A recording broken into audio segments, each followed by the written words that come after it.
I can be good at one thing, be miserable, or I can be good at another thing and enjoy it. I think the latter was the better choice, and I have no regrets. Hello, and welcome to the Creative Mindset Podcast. I'm your host, Isolde Trachtenberg. In the show, my guests and I explore how we can use creativity to do our best work and live our best lives. I talk with authors, musicians, actors, scientists, and others who are all pushing the envelope to live fully, creatively, and authentically. Listen in to get the scoop on how you can do it too. Hello, and welcome to the Creative Mindset Podcast. My name is Isolde Trachtenberg, and I'm your host. I'm super thrilled that you're here, and I'm really, really happy that Grant Miller, also known as G. Miller, is my guest today. Grant is an author, and I'm going to tell you all about him, and you're going to love this man and his work. You have to know it. So he's, as I said, he's known as G. Miller as an author. He's also a teacher in Waterbury, Connecticut, and the stuff he writes is urban science fiction. So it's brilliant stuff. And it's a 4-book series called The Nephilim Chronicles, and it's an action-packed story with lots of social commentary on the human condition in his home state of Connecticut and across the U.S. He graduated from Fairfield University, and I don't even know how to pronounce this. I'm going to say it's Medill School of Journalism at Northwestern and the Chicago-Kent College of Law. So the man is a lawyer as well as a teacher as well as an author. So he's got it going on. He uses his experiences to form his characters and how they view the world. And he's currently working on a new series, which I'm really excited about too. It's called the Archangel series. And that's going to release, the first book is going to release in December 2020, and that one's called Angel of Light. So I'm thrilled to welcome him to the show. Grant, thank you so much for being here. Welcome. Thank you for having me. I'm excited. Oh, me too. This is great. So let me just mention a little something. The vision of this podcast is all about following your creative genius towards your best work and your best life. And you went to law school, but now you're an author and an English teacher. So what made you decide to not practice law and instead move into writing and teaching? The funny thing is, I was going to be a teacher at first, and I student taught in Bridgeport, Connecticut. I grew up in Connecticut my whole life. Mm-hmm. I got so frustrated with my experience there that I wanted to go to law school and change the education system from there. Very idealistic way of thinking. 3 years of law school taught me two things. One, that education policy was not what I thought it was. And two, if I was going to be an attorney, my strengths were actually in the courtroom, and I would have been a criminal defense attorney. Problem is, I was interning it's in Chicago, at the Cook County Public Defender's Office and the Federal Defender.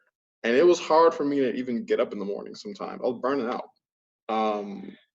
I came back, and literally right after law school, I was still in Chicago at this point, but right after law school, I wrote the first novel, the first version of it. I revised it later.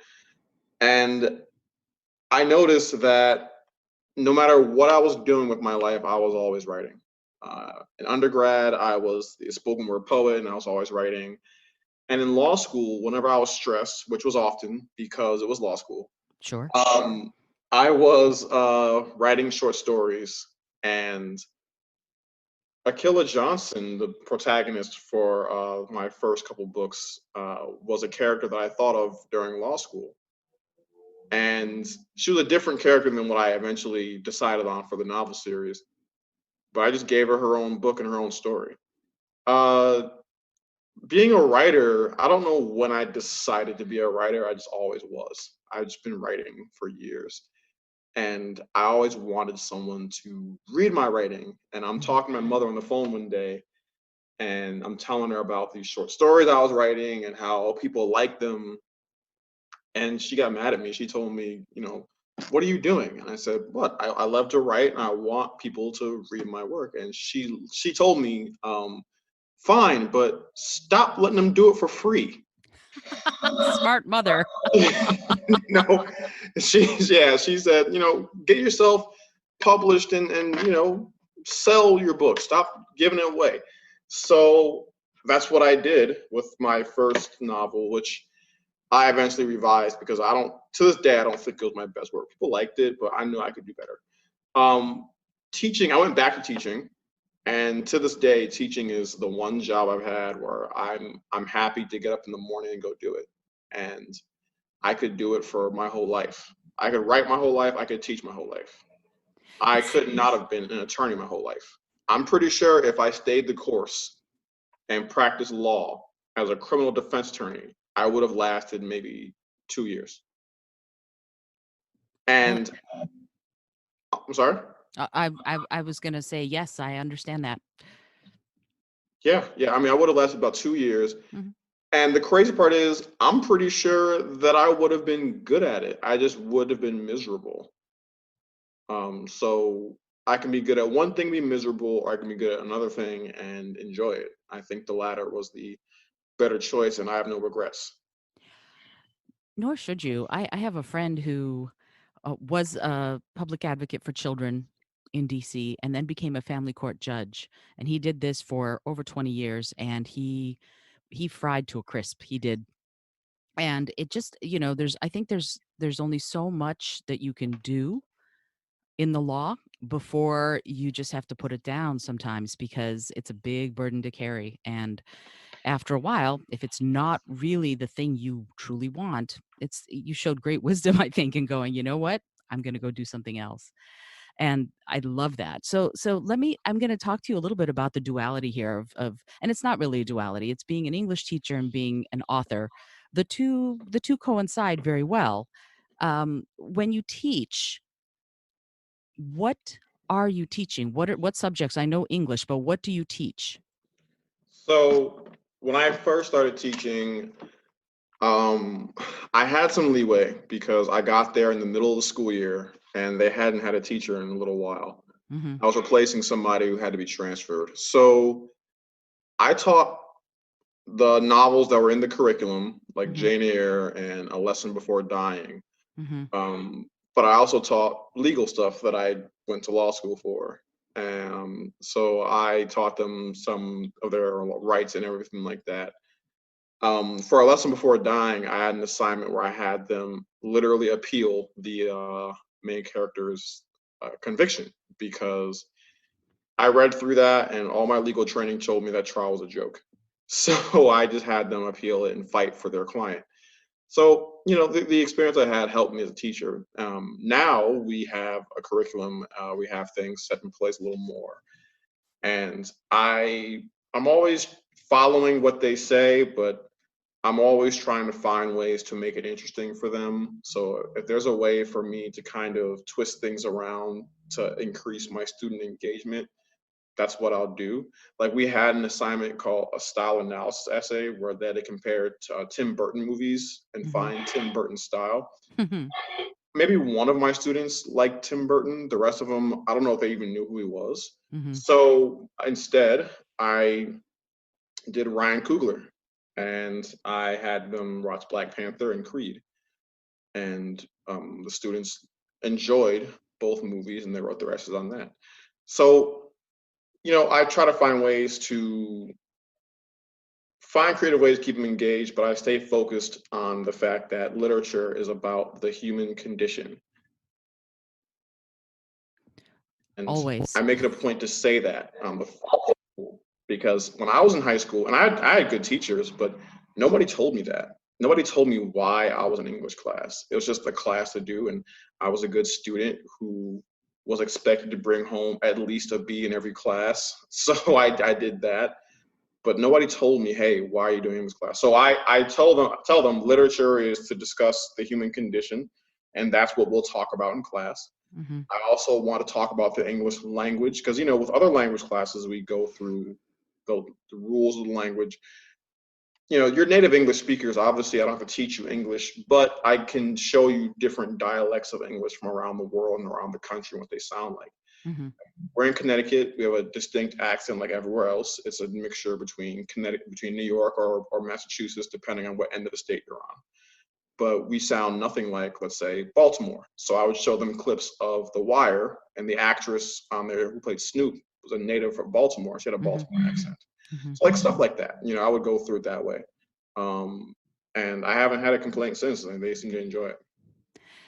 It's fascinating that you do that, and I actually really I admire that and I appreciate it. I was an English major in college too, and this idea of engagement is so interesting because if you happen to be someone who loves literature already, then that's wonderful. But if we're living right now, I think, in so much technology, so much possibility that getting them to look at literature in a through a different lens, if you will, by looking at movies and looking at music and seeing how words and language are used is fascinating. And I think students nowadays would probably, you're right, appreciate it a lot more than something that's more staid.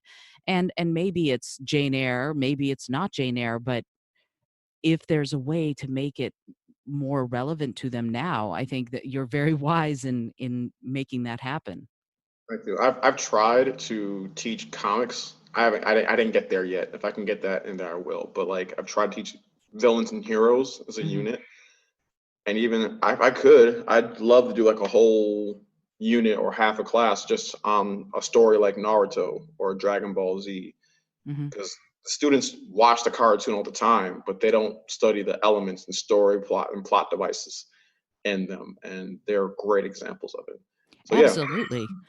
Looking at Miyazaki's work, for example, you would see exactly that the structure, the three-act structure, the conflict, the denouement.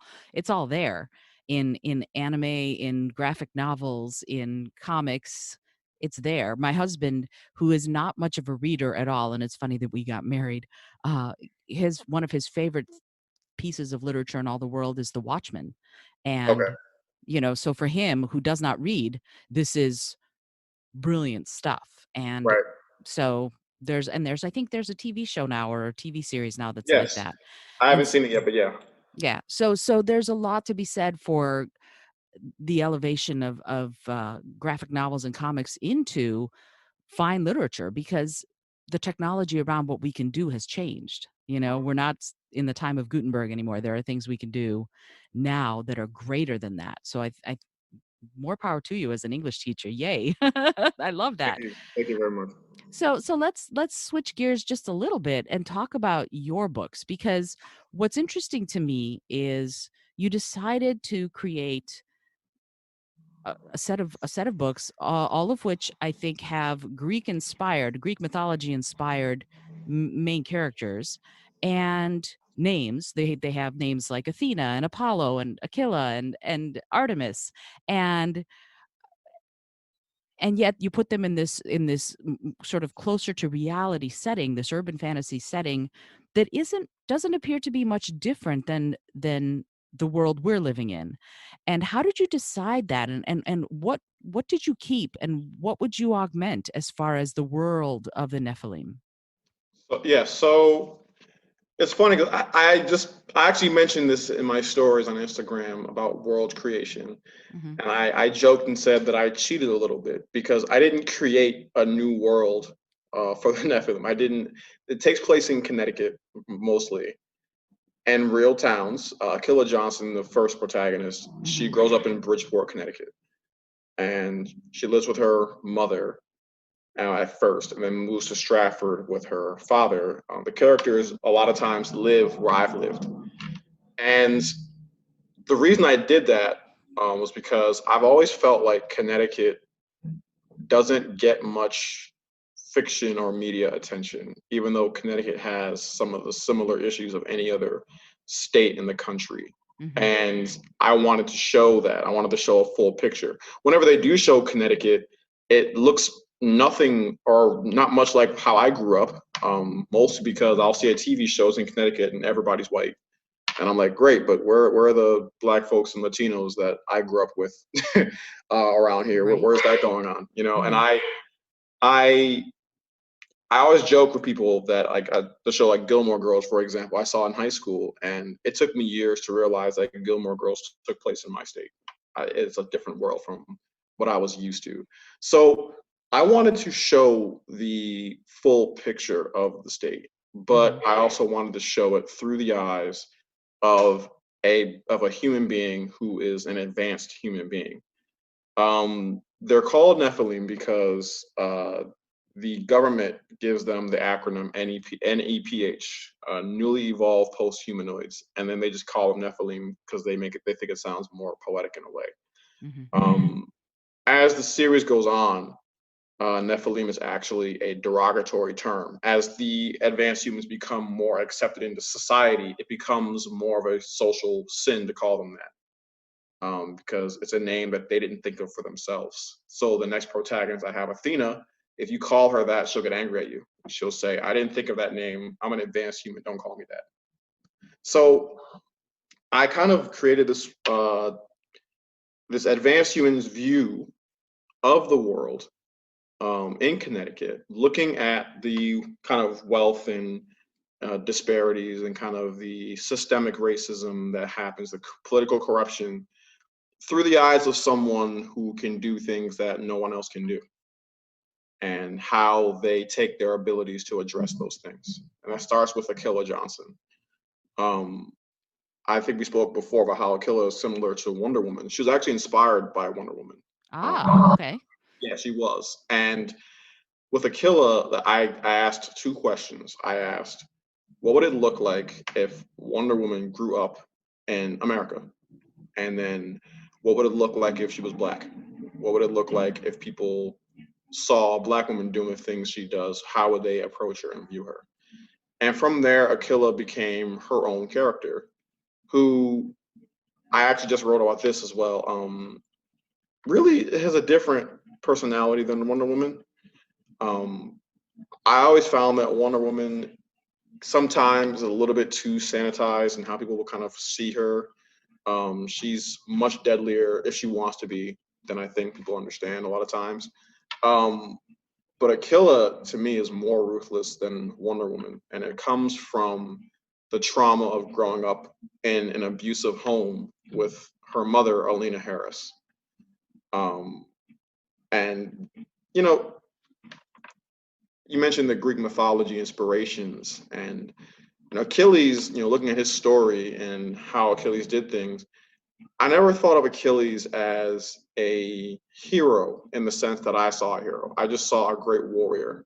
Mm-hmm. And whether the great warrior is a hero might depend on who's looking at the great warrior. And I treat Achilles Johnson the same way. Achilles Johnson might be seen as a hero to somebody because you might happen to relate to her. You might be rooting for her.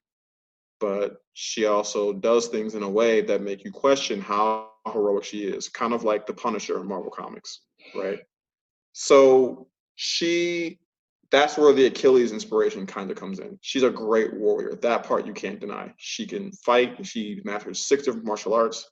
She joins the CIA for a bit. She can handle firearms. She can infiltrate compounds of criminal organizations. She can take down whole outfits by herself. But is she a hero? Is she just a person doing what she feels she has to do? Her most redeeming quality, and for lack of a better phrase, Achilles' heel, is her family. She loves her family, will do anything to protect them, and that can be used against her. So yeah, I mean that's kind of how the story kind of developed. I asked those questions. I had the inspiration to base it in Connecticut, my home state, and from there the story grew. It's interesting to hear you talk about both Wonder Woman and the Punisher, and it's almost like if they had a love child, she would be Aquila, Yeah. because Frank Castle has that same sort of, we can talk about Diana Prince and say she had a really ideal childhood, even though a lot of it was based on training and being a warrior.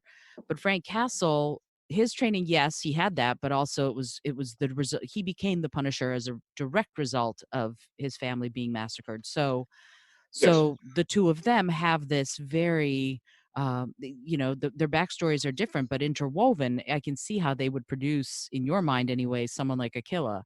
But I do want to ask you, what does the term hero mean to you? Because you're saying, but is she a hero?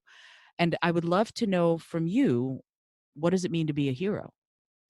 Yeah. So that's the hard part, right? Because There are moments when I ask myself that. Mm-hmm. And I always say that a hero is somebody who does the right thing most of the time, or at least tries to, and has a moral compass that benefits the greater good. The only problem with that is how subjective is that? You know, like I would like to say that Batman has a great moral code. He refuses to kill, which is great until you meet a villain like the Joker who kills 600 people because he's still alive. Like he's not going to stop unless you Right. kill him. And Joker purposely knows that, so he does it on purpose just to see if Batman will kill him.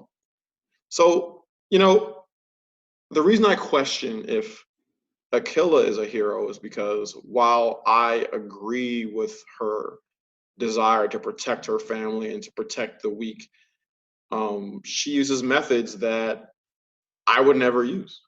Kind of like Frank Castle uses methods that I would never use. Everyone doesn't need to be killed or tortured just because they did the wrong thing. If the U.S. government did things that Aquila did, I would disapprove, even if they were convicts. So that's kind of where I asked that question. And some of the characters in the show ask her the questions too. She has a best friend who's an FBI agent, and Aquila tells her, your way doesn't get the job done. My way does. And the FBI agent, her name's Sandy Carvalho. Sandy tells her, well, if your way works so well, how come we still have criminals walking around? Like don't act like your way is better than mine just because it's different.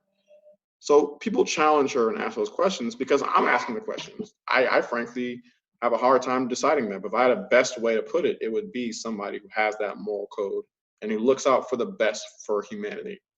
But how often do people really do that? And how often do you know if that's their true intentions? And that's the hard part. Oh, sure. It absolutely is, and it's kind of an age-old question because we've had heroes and we've had villains, and then we tend to want to see them in sort of either or situations, that the hero's always going to want to try and do the right thing, and the villain is always going to, because it makes it easier on us. It's when we get into those sort of gray areas where sometimes the hero does do things that are questionable. I remember, I forget which one of the remakes with Henry Cavill Superman movies, where he sort of let people die, and there was an uproar in the fan community that he let people die. Superman's never supposed to let people die. And I remember thinking, well, actually, he was weighing the greater good. And so he could not save everyone. And it's like what you're saying about Aquila. She doesn't feel, I think, that she has to save everyone if she's trying to save most people at least some of the time, right? Does Right. that make sense what I'm saying? It So does. so it's fascinating how you're putting it. And I did want to, I'm, as I said, I'm a movie dork. So there's something that you said that I thought was really interesting that I'd like to touch on just a bit more and tie it into Aquila. You were talking about the Joker killing 600 people, and because he's alive, because he can. And he said something in one of the movies, one of the I think it was Heath Ledger's Joker who said this to Christian Bale Great in, Joker. yeah, really great Joker, absolutely. And he said to him, I am an agent of chaos. Hmm. And I thought to myself while watching the movie that I thought he was completely lying. I thought he was completely lying. I think the Joker was extremely careful in how he planned what he did and how he carried it out. So it wasn't chaos. He knew exactly what he was doing, and he knew exactly what buttons to push as part of what he did. So I'd love it if you can relate that to Aquila. Is she more an agent of chaos, or is she careful? Is she reacting the way she reacts because of how she grew up, because she is an advanced human and she can, like the Joker, but is she careful and calculating, or is she more chaotic? Oh, no. Aquila is nothing like the Joker. So to Okay. me, Aquila, I'll put it this way: if you left Aquila in the same room as the Joker would be in pieces. Okay. Um, However, Aquila's main antagonist was based slightly on the Joker, her mother. Hmm. So Alina Harris is a Bridgeport police officer, but a very corrupt Bridgeport police officer. I base her on the Joker, obviously, and Frieza from Dragon Ball Z, Mm-hmm. and a real life corrupt cop in Chicago named John Burge, who died not too long ago. And John Burge had kidnapped and tortured how many now? I'm pretty sure it was over 100 Wow. black males on the South Side, and he would use really brutal methods to get you to sign confessions that he or his cronies wrote. They would beat you, they torture you, they cattle prod you, they put objects up your rectum and shock you. Like, he would do these things, and he had a shock box that he would use to electrocute you to get you to agree. Well, Alina doesn't have a shock box, but she's an advanced human, and she has her little section in Bridgeport where nobody tells on her because they're afraid of her, but everybody knows who she is. Uh-huh. And she has a habit of targeting black males, and she will find them and kidnap them. So what people tend to do is but when they know when her shift starts, they get all their teenage sons or their husbands or boyfriends, they get them all inside. So she can't find them. And she raises Aquila basically by abusing her. She teaches her how to fight by beating her up every day. Hmm. And she's trying to brainwash her into believing that because they have these abilities, they're destined to lord over regular human beings, that they're supposed to. Well, when Aquila leaves her house, Alina's always kind of there putting a monkey wrench into it every time Aquila tries to have a normal teenage life. So whenever she tries to go to high school or have a job, take the bus home, all that kind of stuff, Alina pops up somewhere. And to your point about the Joker being calculating, the Joker kind of was an agent in chaos, but he was a chaos for everybody else. He clearly had a plan in what he was doing. It was to cause chaos for everybody else, but it wasn't chaotic for him, right? Kind of like Peter Baelish in Game of Thrones would use chaos to ladder. It's not chaotic for him. He's calm and cool, but it's chaotic for everyone else. Alina's kind of the same way. She causes turmoil. She does horrible things. I mean, horrible things. I question if Aquila's a hero. I don't question if Alina's a villain. Alina's definitely a villain. Mm-hmm. Horrible things. She abuses people and attacks them. And it looks random and chaotic unless you figure out what her agenda is and you realize that she's really been planning out her agenda since Aquila was born. And she's been planning this out 20, 30 years in advance. And she has contingencies in case Aquila does this, she can go this way, and backup plans here. And she's very elaborate, and she's very good at making sure that you don't know what the plans are. So to you, it looks chaotic, but to her, it's very calculating. And Aquila's kind of always on defense with her until she gets a little bit older. Highly intelligent, highly calculating, just like the Joker, and doesn't seem to have any kind of conscience like the Joker. So if anyone's like the Joker, it's her and another villain who's actually worse than her. We've been talking about Aquila and Alina. I didn't get into Athena and her nemesis Artemis. Artemis is worse in my opinion, but Alina is based on the Joker. So, wow. Okay. Yeah, my villains are bad. Yeah, I know. They're horrifying. They're horrifying. They are, Yeah. especially Artemis. I haven't gotten to her yet. But Artemis. That's in book 2 or book 3? Artemis starts in book 2 as a teenager, and she really hits her prime in book 3. And Artemis is, I have to back up a little bit to explain her history to get why she's so bad. Alina is the daughter of a man named Ares, another obviously mythology reference there. Ares and Alina have the same agenda. They want to populate the planet with advanced humans to take it over. Whereas Alina obviously can only have a child every 9 months or so. Ares can impregnate as many women as he wants. So he starts a cult and he gets women to have his children. And after Alina, Artemis is his oldest child. And Artemis completely buys into Ares's personality and his belief system. Even after Ares passes away, he dies fighting Aquila. Aquila takes him down. And Artemis takes this drug that the government manufactured. And the government made it to kind of give regular humans a leg up. It gives you the same abilities that an advanced human has, but it has serious side effects because it's still a prototype. Artemis essentially steals it and starts distributing it in the street. And it looks just like the crack epidemic in the 80s. Only the difference is it's not crack that makes you high. It's manna. It's called manna, like manna from the Bible, and it makes you super strong. Like you take it, if you survive the first hit, you can go outside and pick up a car. And Artemis is like the #1 dealer for it, but she's also adopts a very, very extreme neo-Nazi belief system, and she starts her own group called Harris Militia. And she hates my second protagonist, Athena Johnson, because they fought as teenagers, and Athena Johnson whooped her tail. Athena can fight, and Artemis thought she was tough until she met Athena, and Athena embarrassed her. So they get older. Athena, unlike Achilles, Athena actually becomes an activist, gets her PhD at Yale in sociology, starts a nonprofit to actually help combat the drug problems. She's by most definitions a heroic person. And Artemis and her crew, no matter how much good Athena does, they don't care. They just hate her. They hate her because of her race. Artemis is a personal reason they hate her because she beat her up when they fought as kids. And Artemis does things that when I look back and read it, I'm surprised that I wrote it. Really? She's that bad. And the research I did, I dove deep into researching a lot of white supremacist ideology and language and beliefs. And it literally gave me a nightmare. It was so evil. And in that nightmare, I was walking down the street, actually the street where I grew up in Stratford. And I saw a pale woman with gray eyes following me.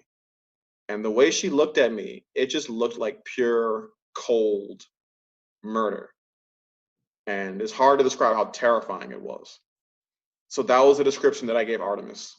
Artemis is the same gray-eyed, terrifying stare. And the only person who can beat her is Athena. Well, Achilles could have too, but Achilles was getting a little older.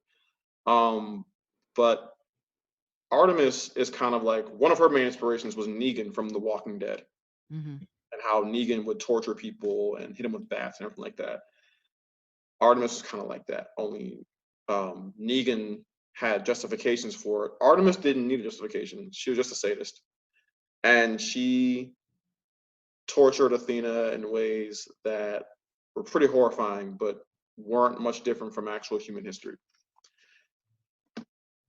And, the question for her is, what do you do when you're faced with someone like that?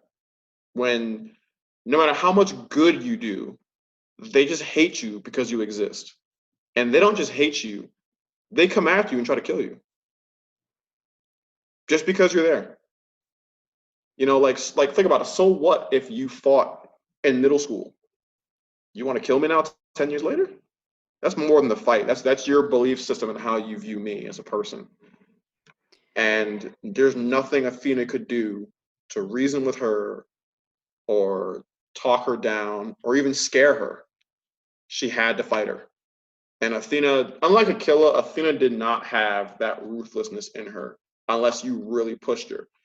And I feel like Artemis was necessary to push her. But by pushing her, she also traumatized her. When you deal with people like that, this is one thing that I think is it's not talked about enough when you're talking about racism. Yes, you look at the terrible things that people have done in the Jim Crow era or in apartheid in South Africa or in Nazi Germany. Look at the terrible things they've done. One of the new words I just learned is necropolitics, and I find it applies so much to a lot of those things.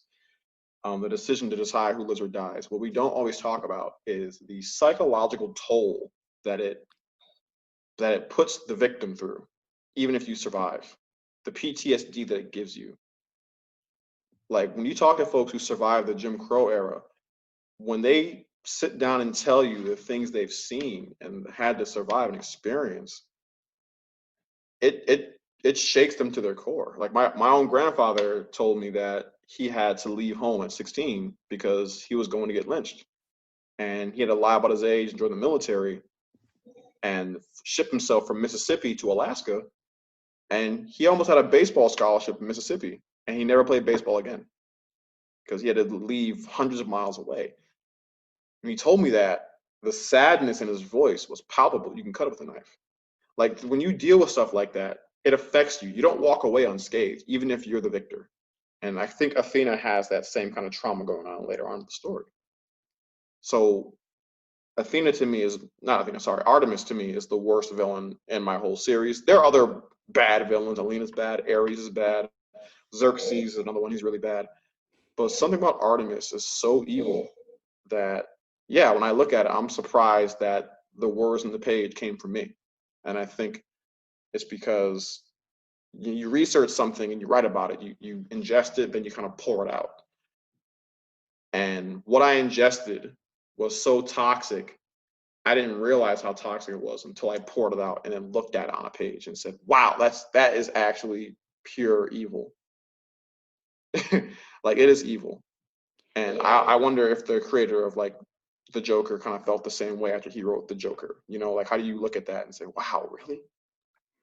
That came out of my head. Wait a minute. Yeah. Yeah. But you know what's interesting? What you just said, it it made me go, because first of all, it's horrifying. The idea is horrifying of having someone who is evil is we throw that word around a lot, but what you're describing sounds like someone is not only evil, but she relishes it. She Oh yeah. relishes her role. And that makes me go, how does she get power? You know? Like she's an advanced human and I get that. But I'm always curious about villains and sort of the henchmen. Yeah. How do they follow her? What needs to be wrong with them to hear her, to be inspired by her, to do evil on her behalf? Well, You know? some of them are, well, first of all, a few of them are just as evil as her. Others are, you know, with neo-Nazi groups in particular, what they often do to recruit people is they give them quick and easy answers for their problems. Mhm. And the quick and easy answer is you're broke because this Mexican over here took your job. You know, crime is up because black people are criminally inclined and they're the problem. And no real deep research, no real, like I looked up a manifesto by Anders Breivik over in Norway, as a white supremacist, and I swear if he turned that paper into me as a high schooler, he would have gotten an F. It was crap, but like it fit what someone must believe. It's a quick and easy answer. And Artemis was really good at giving her followers quick and easy answers. I think cults do that, gangs do that, and it doesn't really matter what kind. So neo-Nazis are no different. And she would kind of get people under her control that way. She had like a Twitter following. She pushed conspiracy theories about Athena. You know, Athena's working to help people get off a drug, and Artemis and her cronies put out a conspiracy theory that they're actually building like a terrorist group there, and that they're actually holding the drugs, and like they push it out there. And if you already have a bias against somebody because of their race or gender, or because of their political affiliation, it's not hard for you to kind of latch onto it if you're susceptible to it. And I think someone like that always finds someone who is susceptible, and they always find someone who goes along with them. I mean, listen, if someone can go along with Charles Manson, someone can go along with almost anybody if they give them the quick and easy answer and gives them something to hold on to. And Artemis was very good at doing that, even if she was doing it for completely evil means. And she has hundreds of people who, there's one scene where she captures Athena and she has her own prison in Hartford, which is actually a stadium, but she used as a prison. And she has Athena literally under her boot, tied up, her head under her boot. And there's a crowd of people in there who all follow Artemis' command. And she says, "This is Athena Johnson, and she's under my boot where she effing belongs." And the whole crowd cheers like it's the greatest thing in the world. They're trained to hate her. And yeah, like there are ways to do that, and it's unfortunate, but it's true. And so within that, uh what do we do? You know, what do we do to combat that quick and easy answer. How do we how do we combat people needing the quick and easy answer? Is it a question of the fact that they don't have a sense of self? Is it a question that they're natural born followers and don't know how to stand in their own space? What do you think causes people to be willing to follow someone to such really foul places? I think you kind of hit the nail on the head there. I think there's a lack of sense of self. I think there's also a lack of education, and it's kind of weird. There's a lack of education, but most people, and I tell my students all the time this, I tell them that the majority of people you meet aren't stupid, even if they do something foolish, but they can be manipulated. And I'll give you an example of what I mean, because sometimes it's not just the gang or the recruiter that manipulates you, it's also your environment. Mm-hmm. So I saw one video when I was in college where they interviewed a young male in Cleveland, right before they built like a new stadium out there, and it's about education. And they asked him why he didn't go to school, and he said, "Well, school doesn't matter." And they said, "Why do you think school doesn't matter?" And he said, "Well, because they just built a new stadium, right, brand new stadium, but my school has cracked windows, the pipes burst every winter, and the books are old and it's in terrible condition. If school mattered, they put more money into my school. They wouldn't build a new stadium."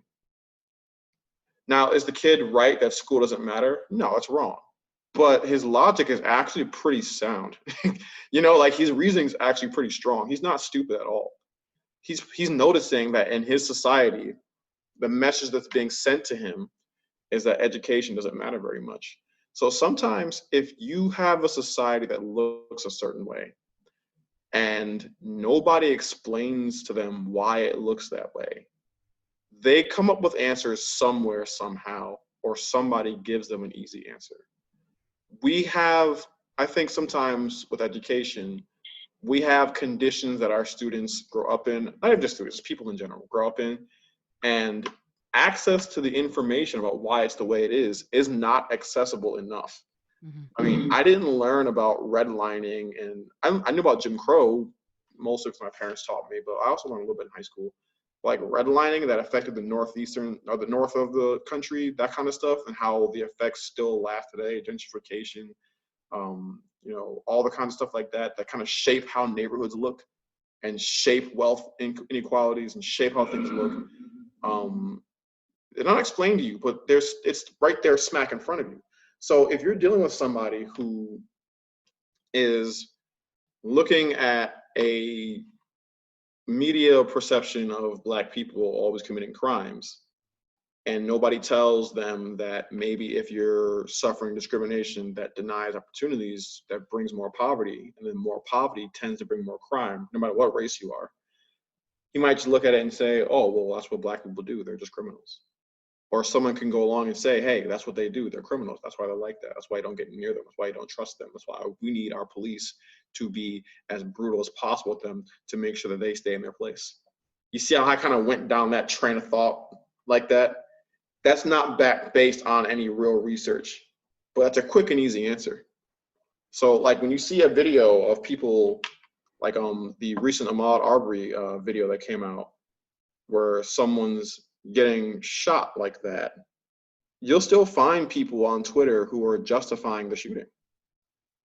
And as someone with a legal education, I watched that video multiple times, as much as I could stand anyway. That was first-degree murder. They followed the dude, brought their guns out and shot him. He tried to fight for his life and he lost. And he died on the street. That's murder.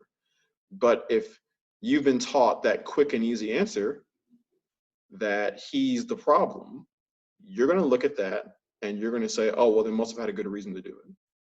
But once that brainwashing kind of already sets in. Artemis is a character who plays on that, and she uses it to her advantage to gain power. I don't know. What I don't know is how to do it at a widespread and fast enough pace to eradicate racism. I wish we could. I wish we could snap our fingers and it goes away tomorrow. But I found that as dedicated as people can be to combating it, there are people who are just as dedicated at keeping it alive, and just as dedicated and innovative at keeping it alive. And I think that we're still seeing that. So, I could think of one way today, and then somebody who wants to keep racism alive will think of another way to keep it alive. So I wish I had a better answer for you. I think you're absolutely right. I think it's entrenched and I think it's institutionalized. And it is the quick and easy answer does not make sense as soon as you think about it at all critically. But I think as a teacher, I'd love to hear your thoughts on this. I feel like education is pulling us away from thinking critically. So much of it is teach to the test and Yeah. not allowing students to spend time to question and be curious. Instead, it's there's so much. I mean, I've worked a lot in schools during my time as a NASA trainer, and I would Mm. go into schools and we would teach STEM essentially, but I call it STREAM because it's science, technology, reading, engineering, arts, and math. But that's my own personal take, because I do believe reading and arts are crucial to a well-rounded person. But that idea of, if you just stop for an instant and you think about all the flaws in the logic about this, thinking that people of color are evil in any way or bad or criminal or whatever, instead of looking at it critically, if you looked at it at all critically, you would realize the fallacy of that. And yet, if you're not, if the focus has shifted away from being a critical thinker, what what do we do to bring that focus back so that people don't just follow the easy answer and don't just follow what feels to me all of a sudden listening to you like a brainwashing technique? What do we need to do? Well, I mean, I think it is. I think it is brainwashing. I mean, I think that's accurate.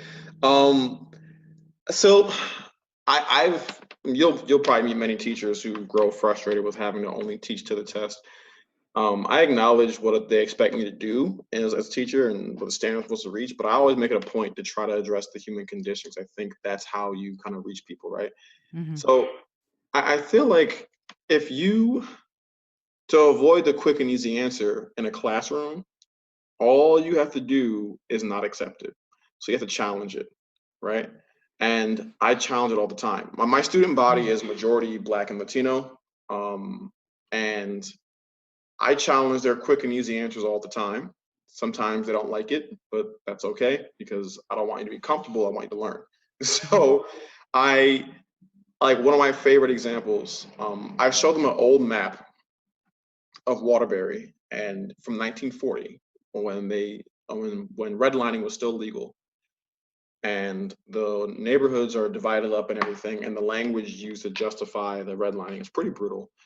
And the students still live in those red line neighborhoods. Mhm. And I asked them, what's the majority race in Waterbury?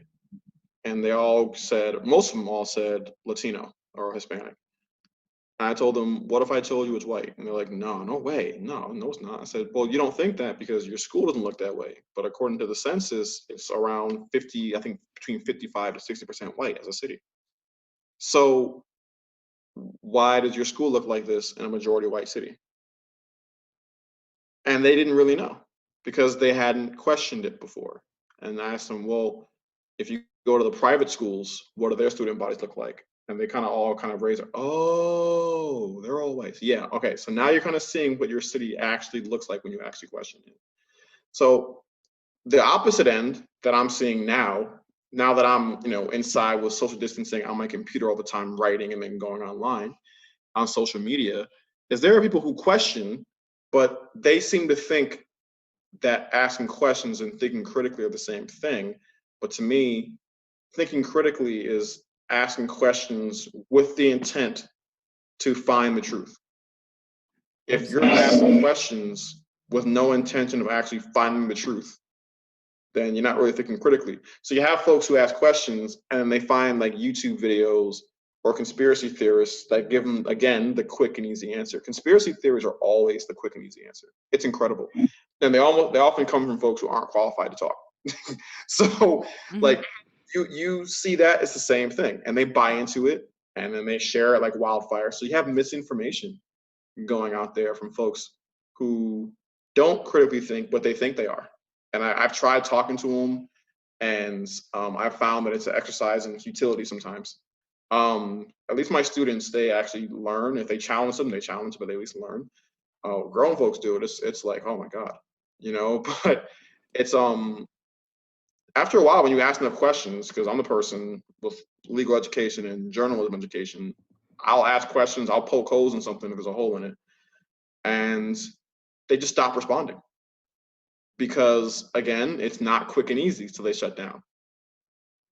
And I don't know, I feel like we have to be trained to not settle for the quick and easy, and to question with the intent to find the answer. Because after a while, sometimes they'll tell you, well, nobody knows for sure. Well, if you don't know for sure, why are you spreading the information in the first place if you don't know if it's reliable? Shouldn't you check first? You know? So An excellent question. yeah, like if you don't, I'm serious, I've seen folks do that. They say, well, we don't really know for sure. Well, if you don't know, why did you share it? I don't know, but I didn't share it. So yeah, I mean, you can tell I'm very frustrated. logical. Yeah, well, you can tell I'm frustrated by it. I am. I find it irritating, and I find it less irritating with my students because they're freshmen in high school. They're 14. You know, it's my job as the adult to teach them how to do that. You know, but my concern is that while I'm trying to teach them how to think critically and question things and research things and not settle for the easy answer, I worry if at least some of them are going on YouTube and listening to other adults who give them the quicker, easy answer, and it's a easier answer than I give, so they might gravitate towards that, you know. And I don't know how you stop that. I know that nowadays, lately, YouTube and Instagram, they're taking posts down that spread misinformation and propaganda, and people are saying that it's censorship. One lady I spoke to wondered if it was like what did she call it? I think she called it like a did you say like a dictatorship or a communist, something like that. To which I reminded her that if you were actually in an oppressive country, you wouldn't even be allowed to ask that question. Absolutely. You know, I said, I don't think you understand what a oppressive regime is. Like journalists don't live very long in those places. They die. They're targeted and killed. Like I think you're kind of going overboard. Um, but yeah, I mean, it's on one end you want to think critically so you're not duped into joining a cult or a gang or a toxic organization or group. On the other end, you want to make sure that your questions actually lead to the truth and that your discussions are actually designed for both of you to learn something. So I think some folks will argue with you to try to trap you into confirming their confirmation bias instead of having an actual discussion. So yeah, that's the challenge. It's like a balancing act. It is. And it's also really interesting what you just said sparked something in me that when I think about it, it takes a certain level of maturity to go, oh, I was wrong. I got taken for a ride. And so in some of the discussions that I've been having about some of the things that are going on right now, people double down. They double down on Yeah. their ignorance and on their racism and on their sexism. They're like, no, this is how it's supposed to be. And at some point, I honestly, I have to walk away because I don't have a method of reversing that. And it's something I'm very curious about. And I'm so grateful for the opportunity to speak with you about this. You're a person of color living in Connecticut, and no, I mean, this is important Yeah. to acknowledge right now because with Ahmaud Arbery, you said, this was murder, and I have no doubt that it was murder. But you've got boots on the ground. You're a man of color living in Connecticut. You live with this every day. Mm, You know, W- w- if we're talking about the state of racism, because I do want to address sexism too, because your books have female protagonists and antagonists and they're women of color, so I'd like to talk about that too, but sure. I'd love to get your thoughts on that. You being a man of color living today with so much for you to worry about. Walking outside can be a problem. Taking a jog can end your life. Yeah. How do you approach that? What do you do to keep living your life, and how do you feel about that? So when I saw that video, it numbed me, it kind of shocked me, right? But if I'm being honest, that worry is always in the back of my head, and it kind of always has been. I've experienced. I feel like in Connecticut, you see a lot of structural racism going on, a lot of inequality, but uh, in both, well, really in all levels. I'll put it that way. Um, but really, like the reality that somebody could really hate me because of my race and might even do something bad about it hit me when I lived in Chicago. Um, Chicago, to me, that's the only place where somebody called me the N-word to my face, Hmm. and twice. And it's a different kind of environment out there. And I never forgot this. When I was a law clerk out there, I had a 7-Eleven license, which means I can argue in court as long as an attorney's with me. And I cross-examined a police officer who illegally stopped and searched a black male. And I won the motion, and it was a stacked court. The guy in the stand was a cop. The judge was a former cop. And Chicago PD is not known for being very nice to black people in Chicago at all. And I'll never forget this. The cop, after I cross-examined and I won the motion, the judge didn't like it. I had my closing argument, and the judge cut me off. He granted me the motion, but he clearly didn't enjoy what I was saying. Um, I never forgot the way that cop stared at me from the stand out of the courtroom. I just knew that if I saw him again, he would shoot me or he would do something to me.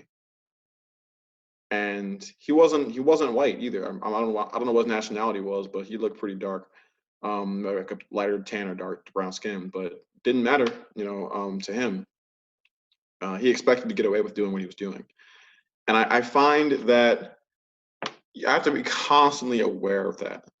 I enjoyed Chicago, but I didn't want to stay there. I have family out there, and they obviously have lived their lives for a long time out there, and they've made it. I was so nervous. I was out there when Laquan McDonald was shot by that officer, and I looked at that and said, if I settle down with a family, I don't want that to be my son or daughter. It's something you're always thinking about, and it's something that generations of black people have always had to think about, and something that when you're a kid growing up with black parents, they warn you about it. And I never forgot a conversation I had with my parents where before I went to college, they told me, if you see a girl on campus who's stumbling drunk and she's walking in your direction and she looks like she's really intoxicated, what do you do? And my naive self, I said, well, I make sure she gets back safely, and make sure she lies on her side so she doesn't choke on her vomit like that. And my parents went, no, you don't do that. And I was like, what? And they're like, when you see her, you cross the street. And I said, what? They said, you're a black male. If something happens to her and you are the last person seen with her, you're in trouble. And I didn't get what they were talking about until I learned more about a lot of American culture. And I totally understand now why they were so afraid. And I posted about that video because, Mr. Arbery he wasn't doing anything from what I could tell. He was just jogging. And he must have felt safe enough to jog in that neighborhood. The same way I felt safe enough to walk around my neighborhood. And my neighborhood's a safe neighborhood. It's nothing really happens here. It's a section of Hartford that doesn't really have a whole lot of crime that I know of. I don't worry about getting robbed or getting shot or anything like that. And I didn't worry about it when I went for a walk. And then I came home and I saw this guy who went jogging, and I don't know what he was thinking, but I'm sure he at least felt safe enough to jog. And it wasn't safe enough to jog, and it wasn't safe enough because he existed. I mean, the reasoning and excuses people have for why he got shot don't match any justifiable reason to shoot someone. He didn't do anything. He was just there. And that kind of that feeling in the back of your head that you always have when you watch a video like that and you know it could happen to you anywhere in the US, excuse me, it kind of brings it from the back of the head to the front of your head. And it's hard to even respond at first. It took me a minute to even write what I wrote, and even have much of a response. It's like I was just shocked and frozen. And I'm fortunate that in Connecticut, I haven't had. I mean, I've seen some racism out here, obviously, and some towns are different than others. Um, I haven't had a whole lot of incidents out here, but there are still parts of Connecticut where I don't want to stop when I drive because I worry that if I stop at the wrong place, that might be the last place I stop. And it's just something that I feel like almost every Black person you'll meet is aware of in everything they do. Not just walking down the street, even at work. I'm a teacher, I'm a Black male, I'm 6'2", 210 pounds. If I raise my voice at the wrong person, I always worry what could happen. Mm-hmm. If somebody decides I'm too threatening, I could lose my job. I worry about those kind of things. And I haven't had any problems with my staff or my vice principal or principal. They've all been very supportive of me. Just living in America has taught me to always be aware, even if things look good, So, yeah, I mean, you mentioned I was Black in Connecticut, and I sometimes joke with people and say that if you meet a person who was Black and grew up in Connecticut and tells you that racism's over, they're either in denial or they're lying. Mm-hmm. That thought is always in your mind. It's always in your head. And those videos kind of serve as reminders. And it's kind of like America rubbing it in your nose that people still engage in a kind of necropolitical execution. They decide that they're the ones who get to decide whether you live or die. They don't need police. They'll just do it. Or they'll call the police and hope the police will do it.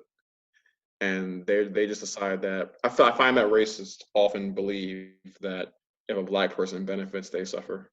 So they believe their survival is based on making you suffer. And I don't know what those men were thinking in the moment that they shot him. I doubt it was anything good. I doubt that if you spoke to them, they had kind things to say about Black people. I don't get the impression that they were kind people. But I bet they felt like they were entitled to just take him out like that because that's what they believe. And they think that their life is more valuable than mine without even knowing me. And that's kind of something you have to be aware of every day, living in this country and others, but this is the country that I have obviously the most experience with. So it's the one I can comment on the most. Oh, I don't have any response to that. The thing that I'm thinking about with everything that you just said, and thank you so much for being so incredibly articulate and poignant. What I'm thinking about in hearing what you just said is that it's that feeling of constant awareness that and with Ahmaud Arbery, it's so strange to think that it was, regardless of whether or not he was aware, in that moment he was, it's about the right to take up space. It's about the right to exist and to feel that you deserve to exist and to be here and to take up space. And these two men took that away from him. And it doesn't matter to me, honestly. It just doesn't matter what he was doing. They had zero authority.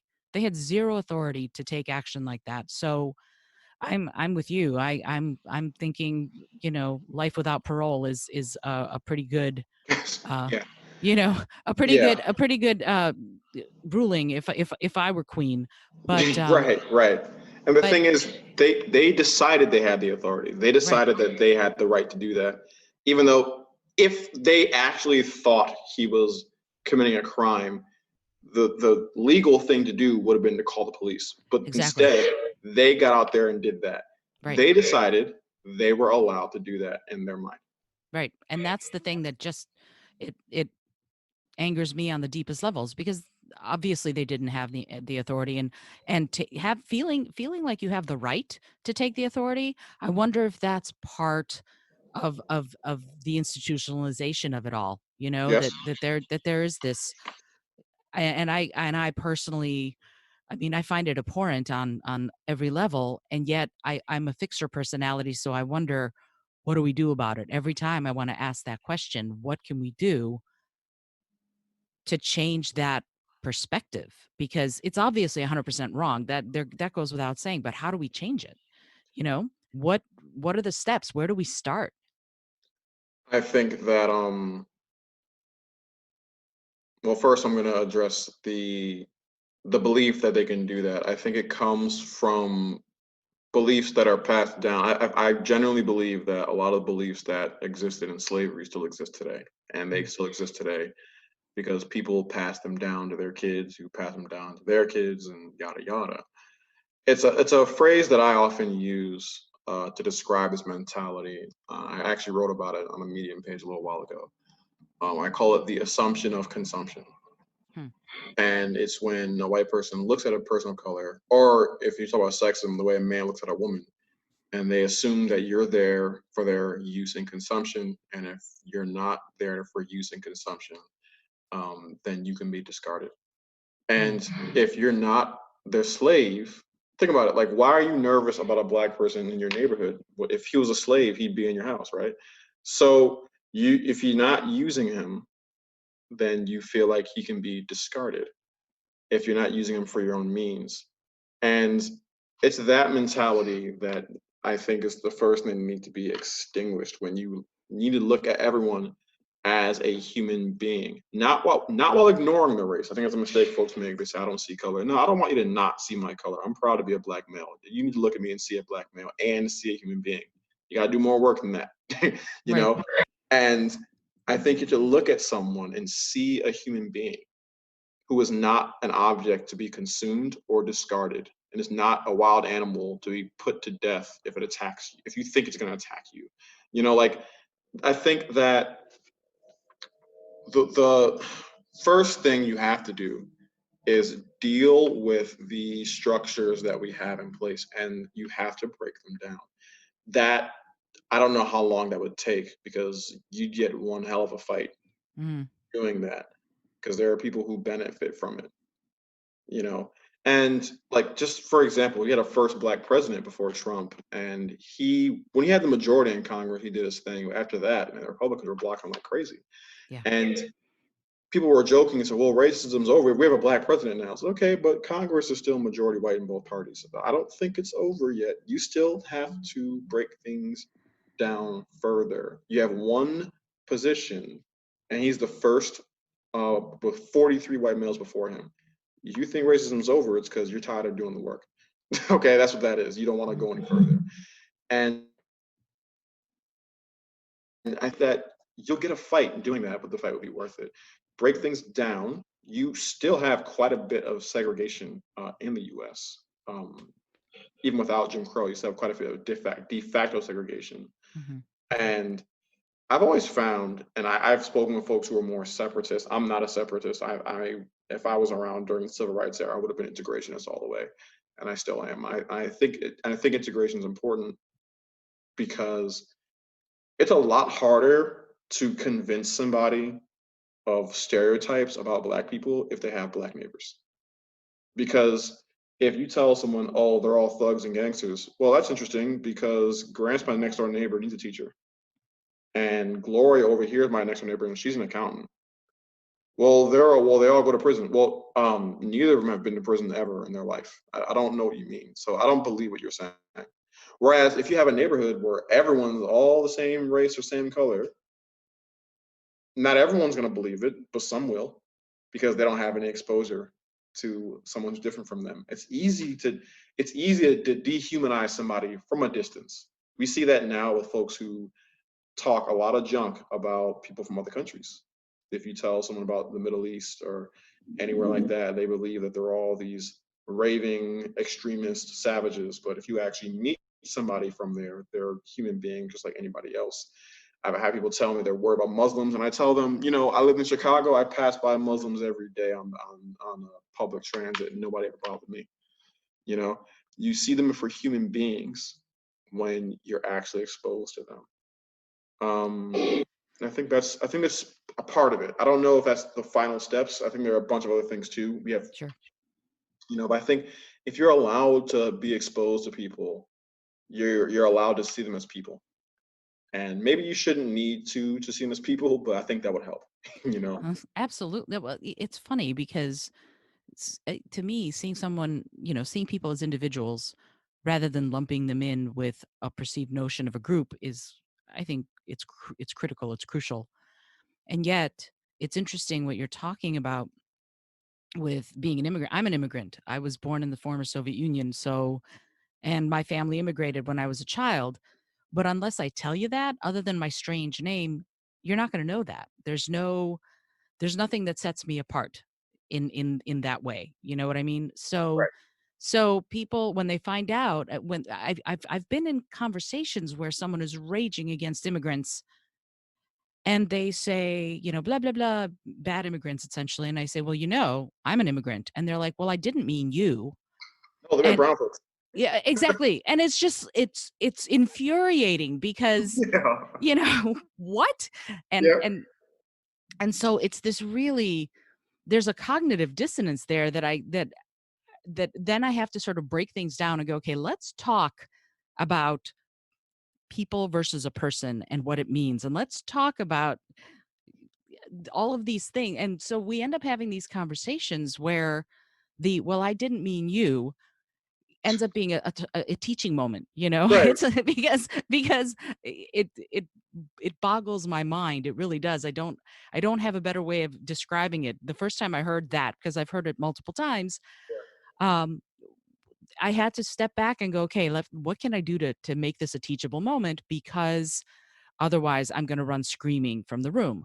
So, I think there are so many opportunities like that for all of us, that please correct me if I'm wrong, and please tell me if I'm overstepping my bounds, but I don't think it's just up to people of color to work on this issue. I think we all can work on this issue. You know what I mean? I think we all have a responsibility to work on it and to make it better. But it's not on people. It's not all on people of color, because people of color aren't the ones who benefit from the racial discrimination. So There you like, go. yeah, so it wouldn't just be on them. That would be like saying it's on women to stop sexism. Well, no, that doesn't make any sense. Right. You know.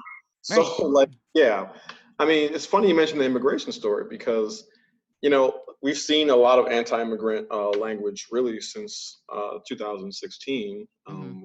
when Trump won the election, and um, people would say, well, he doesn't mean all immigrants. Well, he's kind of intentionally only talking about Latinos and people from the Middle East, really.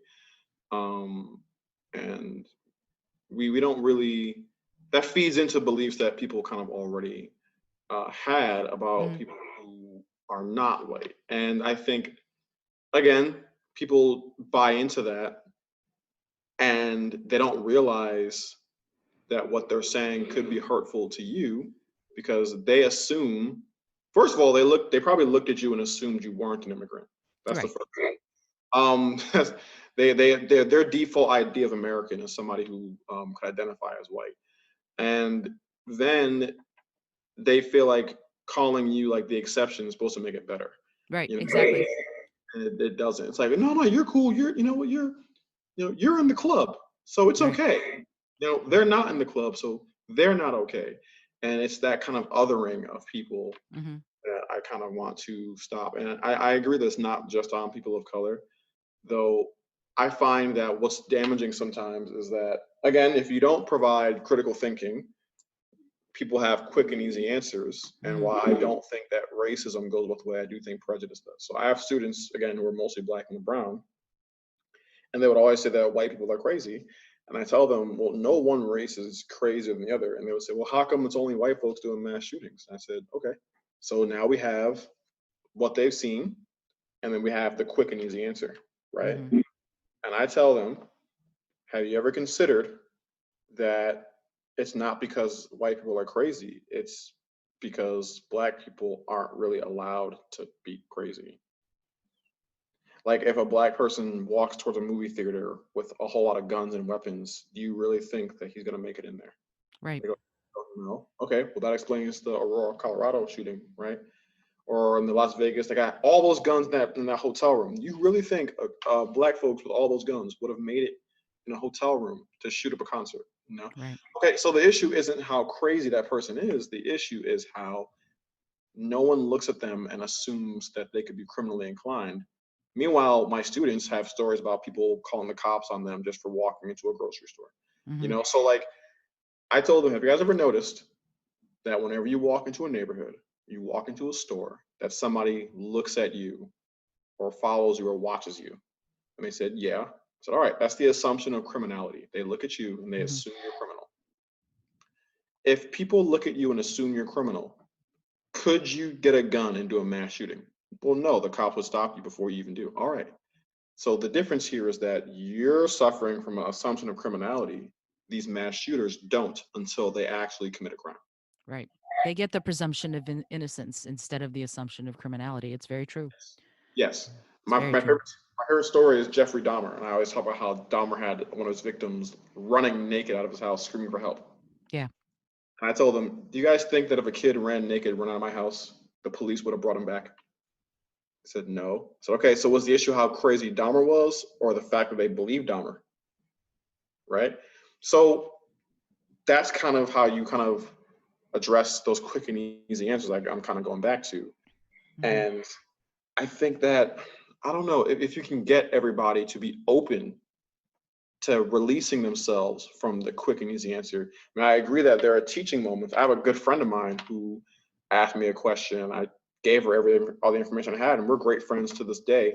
Before that, she didn't really know much, and she had some beliefs that, in hindsight, were racist. But she doesn't believe that anymore. But that's only because she was open to receiving the information. Sure. I've spoken to folks who weren't open to receiving the information, and for me, for my own mental health, if you're not open to receiving it, I'm not going to keep trying with you. I'll move on and talk to somebody else. Right. My grandfather, and I tell a lot of stories, you probably noticed. My grandfather, I love thank you. My grandfather told me something. He had a really unorthodox way of viewing the world, but it kind of worked. And he asked me one day, I forget why. I must have been complaining about something. And he said, Grant, would you argue with the stop sign? And I said, well, no. And he said, well, that's how you look when you argue with a stupid person. You look like you're standing on the street corner yelling at a stop sign. And, he was calling the person stupid, but what he's really talking about is somebody who's not willing. They're willfully ignorant, is Right. probably the better way to put it. And if you stand there arguing with them, after a while, it tears away at you. Right. So you have these teaching moments, right? But they also have to be willing to be taught, which is to your point about how it's not just on people of color. I can talk about racism until I'm blue in the face. I can write 6 more books with racist villains. My villains are almost always racist. And if somebody reads that and they're not open, they're gonna walk away from it. They'll probably call me, I don't know, what's the social justice warrior or a libtard or whatever those derogatory phrases are, and close the book and not be open to it. Right. Whereas somebody who's open to it will read it and they'll gain something from it. So it is a two-way street. It's not just on the people who are being oppressed. It's also on people who are either oppressing or benefit from it to also be open as well. It's like James Baldwin will always kind of talk about that. And he said, one of his letters he told, I think it was a cousin of his. I'm probably misquoting that, but he said that don't hate white people, pity them because they've been lied to their whole lives. Mm.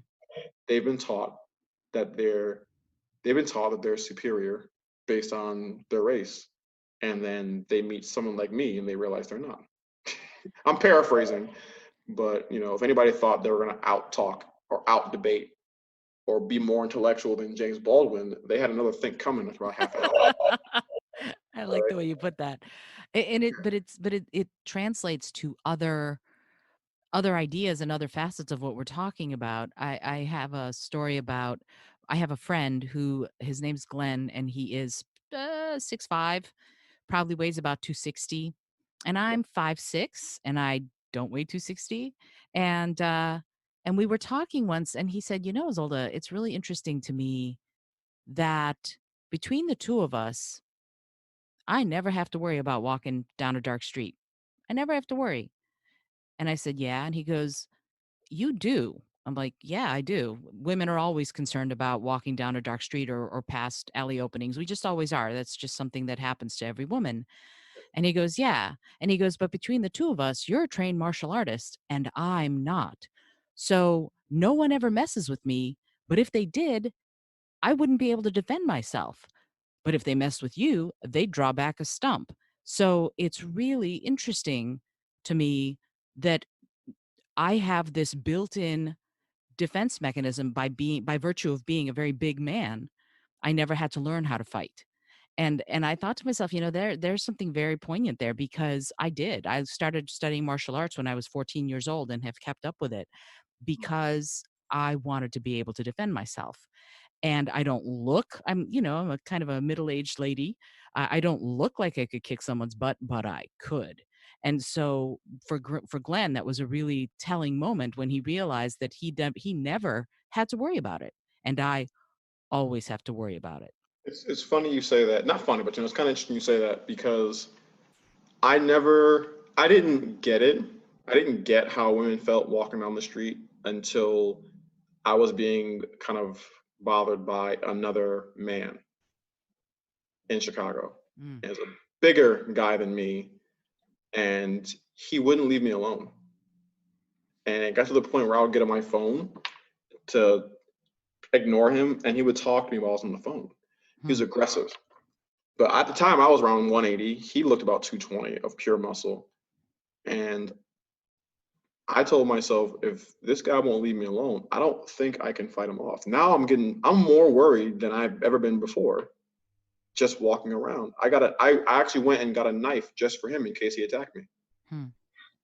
And that was when it kind of hit me. It didn't hit me yet. It hit me when a woman told me how she felt when men catcall her.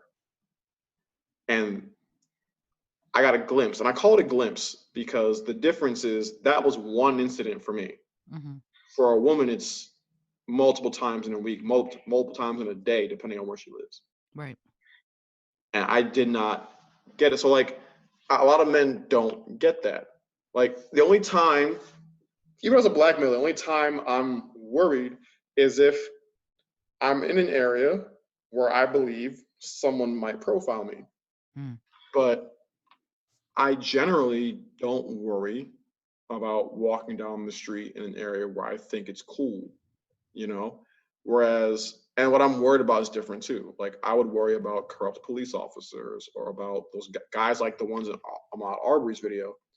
I don't worry about every single person I see who happens to be bigger than me.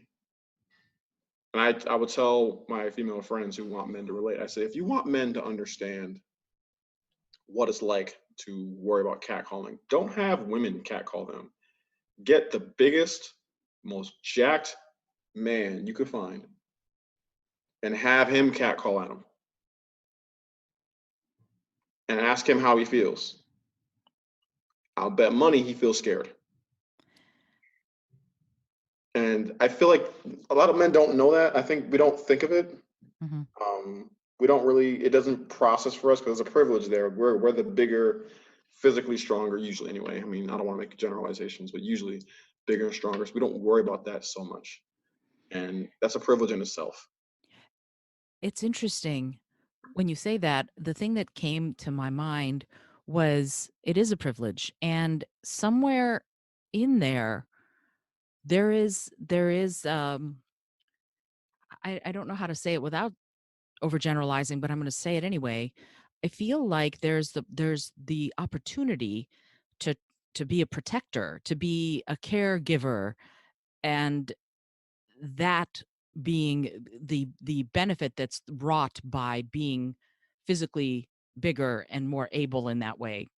And yet there's it's a we can talk about sexism as issues of power over, of course, but what I'm always curious about is how do we turn that feeling of dominion into a feeling of protection?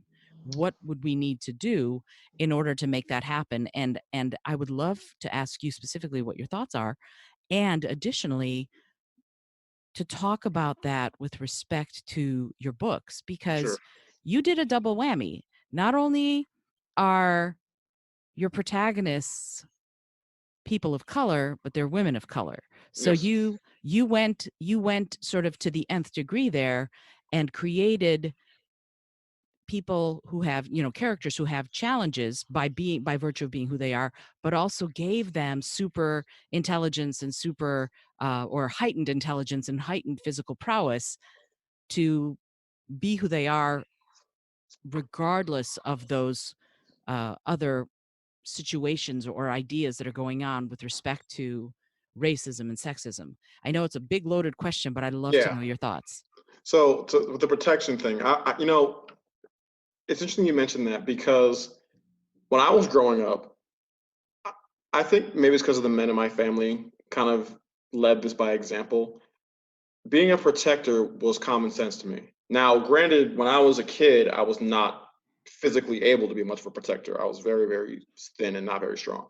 Hmm. As I got older, I when I heard about these men who were more predatory than protective, I didn't like them. And the first thought I had was, and this is not necessarily, it's not helpful to tell a woman this in this context, but I would say, well, it's not really a man. And the reason I would say that was because protector seemed like common sense to me. Like with my dad, if somebody tried to harm my mother, good luck to that dude. He's in deep trouble. Grandfather, same thing. My grandfather I grew up with, my mom's stepdad, my grandfather Philip Crosby. May he rest in peace. He passed away a lot of years ago. The I'm sorry to hear kindest man I've ever known to this day, that. Hmm. unless you screwed with his family. And he never showed me that side because I was a kid. But I would hear about some stories and I realized he was a protector. If you messed with him, his wife, his grandkids, daughter, or even like a sister-in-law, you were in trouble. He had a problem with you, and if he didn't see right away, he would find you. And like to me, that protector role, I guess the flaw in it is assuming that because someone's a woman, they can't protect themselves, which you shouldn't assume. But I have to wonder why. I wonder why so many men don't act like protectors and are more concerned being predators. And I think part of it is that assumption of consumption that I was talking about. Hmm. They view women as objects to be pursued and captured and then protected, but protected the same way you might protect your property. You know, Right. not protected like someone who is a human being who needs your help. And it's what you're saying is really interesting, and I want to interject real quickly. The thing to me about Protector, I'm in the middle of reading *Sapiens*. I don't know if you know, you all Noah Harari's book *Sapiens*, which is sort of a survey of the development of Homo sapiens as a species. And Okay. in talking about that, the protector role was not specifically against other men, although it could be, but it was against like the megafauna. So you have, you Right. have these big animals or whatever. And to me, I tilt at the windmills of thinking, wow, wouldn't it be wonderful if we lived in a on a planet where protection didn't have to take the form of from other people who are predators, who are trying to take advantage of someone who is weaker or who is more vulnerable than them. that's sort of my thought on it. It would be really nice if we lived in a world that was like, and I know I'm being Pollyanna-ish, but there's something really compelling to me about that idea that if we were all looking out for each other in that way, then we would have no need for some of these other institutions that are supposed to stop people who want to take what's not theirs to take. Well, I haven't read the book, but I question if there was ever a point where we all look out for each other, because even like animals now don't do that. Like they don't, like lions don't look at another lion and say, "Oh, we're lions, we're cool." No, they try to kill each other and take his pride, right? So I feel like you always had to kind of deal with that. Granted, I haven't done the research on Mhm. that this author's done, so I don't know enough context there. Oh, there's no historical record for that specific thing like that everybody got along. That's not what Oh, okay. what I meant was that the protection in my mind in that kind of situation was against something like an apex predator, like a lion or a tiger or something like that. That whatever went on between the people themselves, there's no we don't have any particular evidence, but Mhm. there was evidence of protecting against apex predators like the big cats and things like that, and bears. So and mastodons, although they tended to leave Homo sapiens alone. Right. But Okay. but within that framework of, you know, women being needing to be protected or something like that, it's, to me, honestly, it's I I love being a martial artist. I love having agency. And I've had one situation in my life where I could not protect myself one time in my 53 years. And that was because there was a guy named Lewis who didn't feel pain. And when he Oh, decided that I was going home with him, he grabbed me. We were in a bar with a bunch of friends, and he grabbed me and he was holding me. And I was trying to get away, and I could not, because nothing I did affected him. And he was about 6 feet, weighed about 280, 300 pounds, oh, he's big huge. guy who felt no pain, no pain, all muscle, felt no pain. And there was nothing I could do. And a friend of mine who actually lives in Connecticut, he talked him down because I couldn't. There was nothing I could say in that moment. And having a friend who was there, who was just like, Lewis, man, this isn't cool. You have to stop. She's obviously not interested in going home with you, was everything, because he had the courage. And he said since then that was the most scared he's ever been, because Lewis was the kind of guy who would have easily killed you, no problem, which we did not know at the time. So having someone in your corner like that is amazing when you have that. And so when I think about that protector role, I think about that moment that my friend John stepped up and said, "This is not cool. You have to stop." And Well, because I that's good he couldn't. did that. And Yeah, it's good he did that, and we need more of that. And I think exactly. we need more of that before he grabs you. We need Absolutely. we need to have conversations. Men need to have conversations with each other to check that, Right. because we're taught a lot of things that, in my opinion, are toxic, and maybe it's just to keep friendships or stay in the in crowd, but we don't challenge them enough. Hmm. Like, I once spoke to a guy who I'm no longer friends with, because he frankly was creepy. But he was talking about a woman he knew, and he wanted to date her. She didn't want to date him.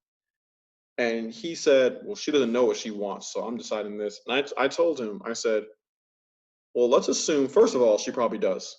Most people may not know what they need, but I haven't met a woman who didn't know what she wanted." But I Right. told him, let's assume you're right. Let's assume that she doesn't know what she wants. Who made you the expert?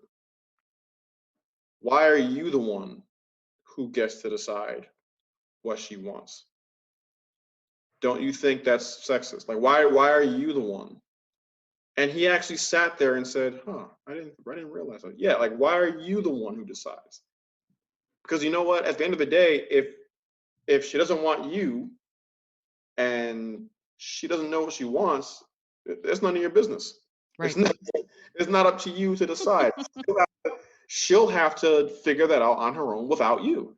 You know. I later realized that he was had other issues going on. I had to distance myself from him. But I feel like those conversations need to be had, and some guys, they don't want to hear them, Right. but you know but we hold men hold each other accountable all the time on other things. So I Hmm. don't know why we can't hold each other accountable for that, because we will hold each other to account for stuff. If a man feels like his friend is not standing up for himself, he will certainly tell his friend, "Hey, why are you letting that person chump you?" You know. But if a man is talking to his girlfriend in a certain way, most folks want to mind their own business in relationships, but if someone's being toxic, you gotta tell them. And Hmm. I've told my students, if they think someone did something and they call them gay and like a negative thing, Hmm. I always correct them. I'm not a homosexual myself, but I always tell them there's nothing wrong with someone being gay. Who cares if someone's gay? It's not your business. But I also point out to them, I said, I feel like you guys have a stronger reaction to a man being gay than to a man abusing his girlfriend. Because I've seen boys act abusive toward their girlfriend in this hallway, and I've had to step in, and I didn't hear you guys saying anything in that moment, you know. But if someone does something slightly feminine, in your opinion, you're in an uproar about how gay they are. Don't you think there's something off about that? Because I've seen boys, and it starts early. It starts really early. They're Hmm. abusive. I'm assuming they learned it somewhere along the way, and you have to step in. And they don't like it when I step in. The boys don't like it at all. But their response to me is a lot different than to the girl they just grabbed, Sure. because I'm bigger and stronger. They'll talk tough, but then they'll walk away because they're scared. you know, um, but like you have to kind of. I feel like more people should do that. I'm forgetting his name now because I'm bad with names sometimes. But the writer for the Wire is a brilliant man. Um, he was talking about economics and society in general, but I think this applies to what you're saying. Hmm. He said we always talk about personal responsibility, but we don't talk enough about collective responsibility. And it should be a collective responsibility, I think, to not sit back and watch while someone acts like, what's his name, Lewis, like Lewis acts Right. like like that should be a collective responsibility. More than one person seeing that should have said, "Whoa, what's going on?" I have seen that, just not often enough. Hmm. Like in Chicago, I saw a woman, she was crying and her boyfriend was screaming in her face and calling her all kinds of names and calling her stupid and ugly. And I was across the street, but a group of men came over and they said, "Hey, what's going on over there?" And the guy walked away and they checked with, "Hey, later, you okay?" And if that guy didn't walk away, I'm pretty sure that group of men would have stepped in, and if he caused too much trouble, they would have beat him down. Because in Chicago, there are no punks in Chicago. You want to fight, you'll get one out there. So you will. I You'll grew get up in Detroit. I understand. one. Yeah. So like, I wish I see more of that. And I won't front like I'm perfect. I've had moments where I've watched things happen, didn't do anything. And one day I just told myself, you know what, the next time something happens, you're gonna do something, because you can't keep watching this stuff happen and you do nothing. At some point you can't just mind your own business all the time, you know? Absolutely. And it's the thing about that is that what you said, it's a collective event, not an individual event. It shouldn't be. It doesn't have to be one person going, I see something that's off and I'm going to step up. We should all have that. I think we can all have that. We can build that in ourselves and each other. That idea of when you see something like that, it's not just up to one person to go, hey, don't do that, or hey, stop, or whatever the appropriate term is at that point. But it's something that we can all, as a group, as a collective group, decide that we're not going to put up with. Yeah, I agree. And to I guess answer your question about my books, I think you were asking, Hmm. um and it was a long question, so I might have forgotten the details of it, but I believe you asked what motivated me to use women of color. Well, it's not just what motivated, but what message were you trying to give as part of using women of color as your protagonist throughout the series? Okay, so yes, so first I used a black woman because I wanted to see, like, again, how a Wonder Woman would be treated if she was black. Hmm. I also felt like I didn't see enough black female or even women of color in general protagonists in literature Hmm. or even cartoons or comics. You had some, but you didn't have a whole lot. If you did, they weren't as widespread or popular. So I wanted to create one. Mm-hmm. And the challenge is writing things from a woman's point of view that I know nothing about. I've obviously never been a woman before. So I kind of relish that extra challenge because now I have to do more research, right? I have to actually ask women what it feels like. Um, and even with my new series now, like I have a scene where a character has a boyfriend who's a jerk and he's a bad kisser. I had to ask women what it's like to date a guy who can't kiss because I wouldn't know, and they told me. And I find that Aquila in particular, if I'm going back to my first protagonist, Aquila in particular, she bucks a lot of these social standards that people expect from women. Mm-hmm. Um, she's not um, dainty, obviously. She's not particularly nice. She's giving to the people she loves, and she'll protect those who can't protect themselves. But she's not particularly nice. If you catch her on a bad day, she'll cuss you out. She has so much trauma in relationships. She's hard to date. I wouldn't call her, quote unquote ideal wife. She does get married, but her husband has to really stick by her through a lot. Um, and she's allowed to be messy. And I think that the message that women are often sent is that they're not allowed to be messy. Men are allowed to be messy. Men can be broken. Men can be tragically flawed, and it's part of the story. But and in real life, they can be tragically flawed. If a woman is tragically flawed, it's like she's less than human. Hmm. And I wanted my characters, protagonists and antagonists, to be humanized and have tragic flaws. And Aquila, to me, has some tragic flaws. She has even some toxic beliefs based on how her childhood was.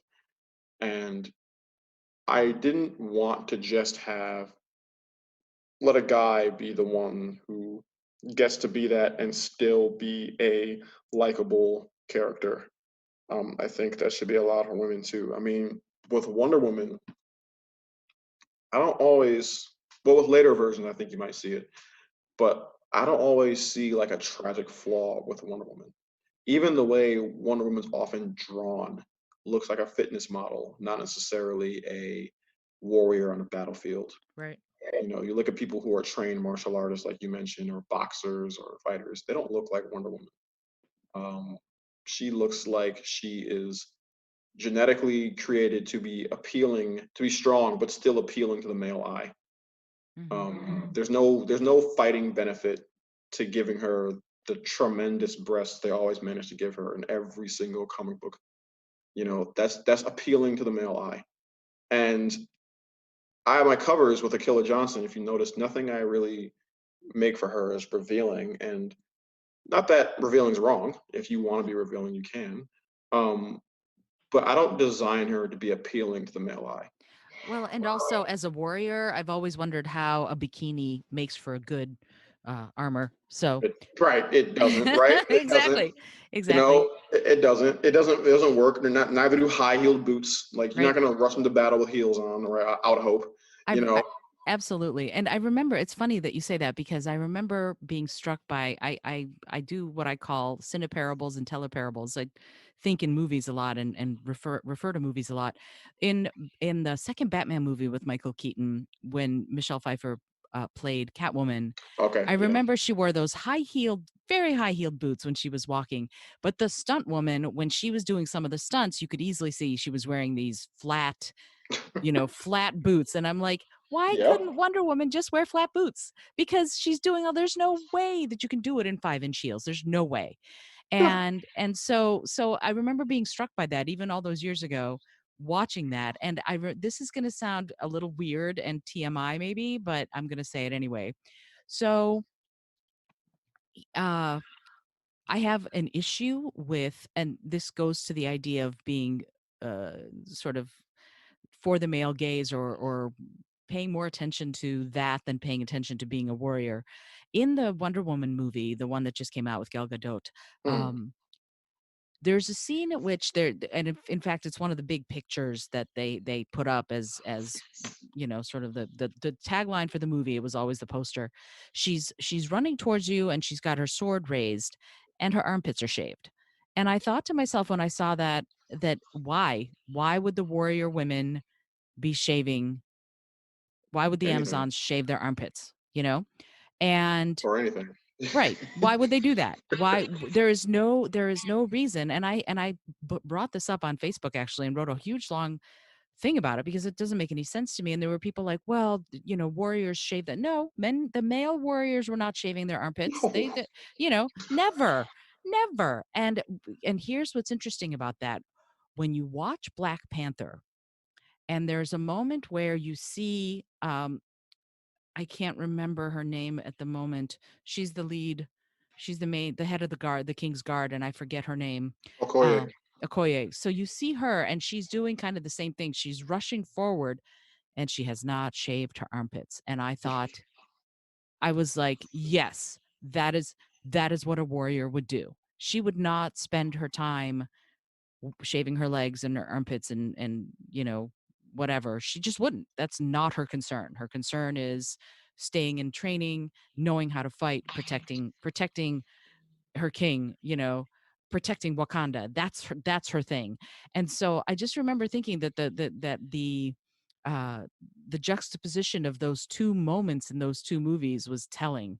That the warriors in Black Panther, the King's Guard had no they had what I would consider to be a focus that was more geared towards being a warrior than being, I don't know, a pretty lady, I guess. Yeah, So do you understand what I mean? I do. I do. And it's funny. It's good you mentioned that because I've pointed that out to my students. In Black Panther, you notice that in Wakanda, there's no notion that a man is better than a woman. And even T'Challa as the king doesn't lord over the women around him. They talk to him and he listens. He might not agree with them, but there's no impression that he feels like they're less than him. Whereas Killmonger treats women like garbage the whole movie. Mm-hmm. And Killmonger grew up in the United States where a man acting like that isn't that uncommon. Right. And, I always kind of point out to people that, because I've seen writing where folks say Killmonger is a real hero, and I thought it was crazy. Because Killmonger, again, gives that quick and easy answer. But Killmonger is also a hypocrite. Like, he says he wants to help Black people, but you travel to Africa and killed a whole bunch of them. And last I checked, if you love Black folks that much, you wouldn't treat Black women the way you treat them in this movie. You shot your Black girlfriend, and then a Black woman challenges you, and you pick her up by her throat. Okay, that's how an abusive man treats women around him. Mm-hmm. And I always say you can judge the character of a man based on how he treats the women around him. Because chances are, if he's treating them like trash, what's he gonna do to anybody else who can't really defend themselves? Whereas T'Challa, you never see T'Challa try to hurt a woman once the whole movie, and he gets mad at Okoye once because Okoye actually crosses her boundary with him once, and he checks her there. But aside from that, he's very respectful. And I kind of craft my relationships and my stories in a similar fashion.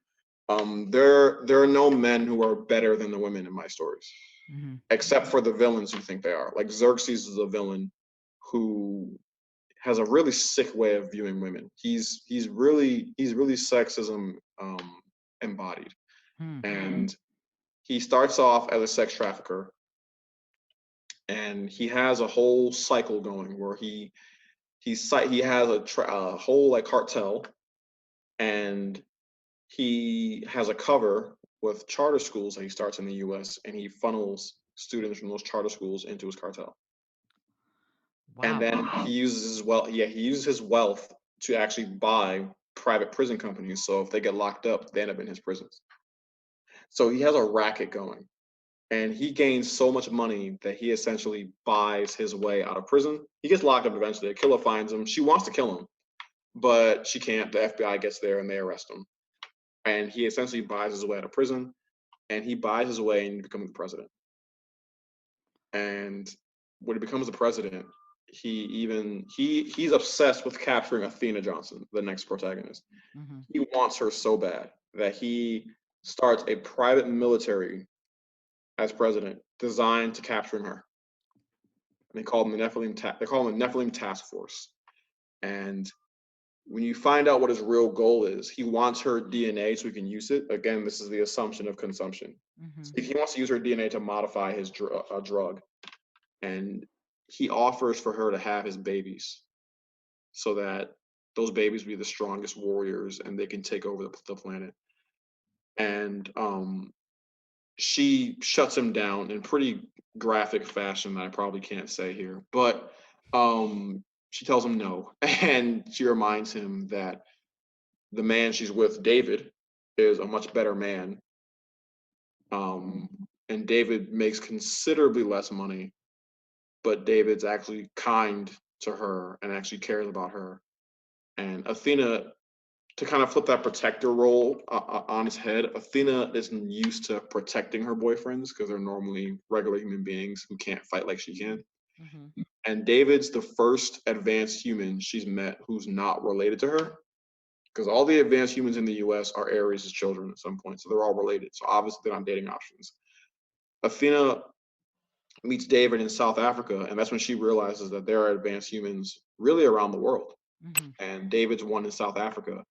And he's such a powerful figure in South Africa that he's nicknamed King David out there. And they meet and they're equals in almost every way. Mm-hmm. But when they practice, they spar together. She beats him every time. But they he is respectful towards her. They're equals. They have issues, but they're not. There's no kind of superiority there. Whereas a villain like Xerxes views women as objects to be used, for his pleasure, for his political means, all that, And and financial gain, obviously. yes, and financial gain as well. And and if you don't do what he says, he finds a way to hurt you. Right. If not you directly, somebody close to you. So he and Aquila had beef for a long time, and Aquila seriously after him, and she ends up kind of passing the mantle to Athena to take him down. And Athena is his target. He's obsessed with owning her, and I find that the more I learn about sexism, and as a man who's not on the receiving end of it, obviously I don't know as much as many women would. But I found that based on what women tell me and based on some of the conversations I've had with men who were clearly quite misogynistic, I found that what racism and sexism have in common is that whatever group you're kind of oppressing, you assume that they're there for your consumption. Men who are misogynistic assume that women exist for them, for their pleasure, for their gaze, for their use, for their satisfaction. And if you cannot use the woman, you discard the woman somehow. If she does not, and it's like you have ownership over her. Mm-hmm. And Xerxes is a villain who feels that way. If he can't use you, he discards you. Or if he decides he's done using you, he just discards you. And the problem he has with Athena is that he can't use Athena, but Athena's so strong he can't get rid of her either. Because now that you've ticked her off and messed with her and her family, now Athena's coming for you because Athena's a protector. Right. And Athena's not like Aquila. She doesn't have the same trauma as Aquila. But Athena fears losing her family more than anything else. And she'll do whatever it takes to alleviate that fear. So if Xerxes threatens her family, it kind of brings out the mother bear in her. And anyone can tell you a mother bear around her cubs is the worst thing you can come across. Yeah, and I'm sure that's a sight to behold for sure. Yeah. My Yeah. stars. So shifting gears a little bit, tell me about the next series because you wrote the Nephilim and then you are moving on to the Archangel series and this first one is called Angel of Light. Can you talk a little bit about what that's going to be? Before I know we could probably talk for the next 4 hours, but I'm sure you have a life to get back to. So I'd love to hear a little bit about that, and then I have just a few last questions, and then I'll let you go enjoy your evening. Sure. So I'm actually with the Archangel series. I'm still continuing with some of the same characters, but I have some new ones. Mm-hmm. So Athena Johnson's still the main protagonist in the Archangel series, but her story will be a little bit different. And we have a new character, JoJo Johnson, who's actually one of the clones that Xerxes created. Obviously, she's female because he likes using women. And JoJo has to kind of discover who she is. Peter is another character who's an older character, and they're all kind of on this coming of age kind of story in Angel of Light. I use Angel of Light because in the Bible, that's often how Satan is portrayed. And the reason I choose that is because the story of Lucifer is how he rebelled against heaven. He didn't feel like he was getting his just due, so he rebelled against God. And there's a character who doesn't feel like she gets her just due, so she kind of rebels against the good, and she betrays the good guys. Mm-hmm. And she does it in a way that is very, very elaborate and very well thought out. And she works with a villain who's very charismatic. You know, Angel of Light is a way of describing evil that is very charismatic.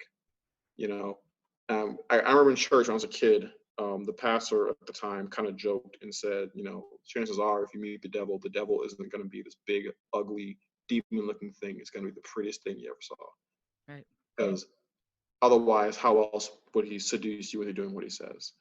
And the villain I have coming up is a very, very charismatic, very savvy, very strong political mind, and he knows how to convince people to work with him. Right. And he's kind of he and the other character are both sides of that Angel of Light. And Athena and crew will have to figure out how to defeat them while learning about themselves and their new stages of life. The Archangel series will expand upon obviously some more religion and mythology, and I'm going to focus a lot on gods and angels and what it means to be a god and be an angel, regardless of what faith you may have.